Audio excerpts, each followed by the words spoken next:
Il faut dire aux collectivités que l'insuffisance de logements sociaux dans certaines communes pose deux types de problèmes.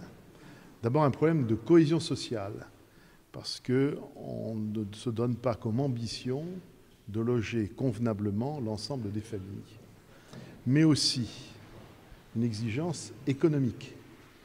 C'est-à-dire qu'aujourd'hui, il y a un certain nombre de salariés, notamment des jeunes salariés, des jeunes couples, des jeunes familles, qui peuvent difficilement se loger dans certaines villes alors que leur emploi se situe dans cette ville et qui doivent être pas trop loin de cet emploi. Un exemple, les services à la personne, par exemple, dans certaines communes. Donc tout cela montre qu'il y a une nécessité, à la fois sur le plan social et sur le plan économique, pour qu'il y ait une réponse en termes de logement qui soit satisfaisante.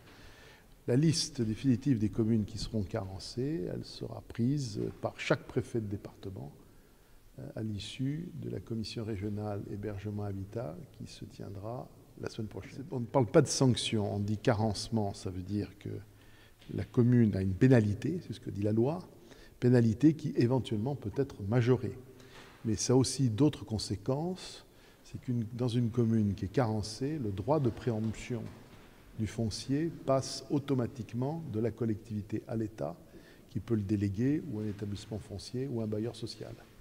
Et deuxième chose aussi, ce qui est possible, c'est que, là qui n'est pas automatique, mais qui peut être fait, c'est que l'État décide de se transférer l'attribution des permis de construire pour le logement social.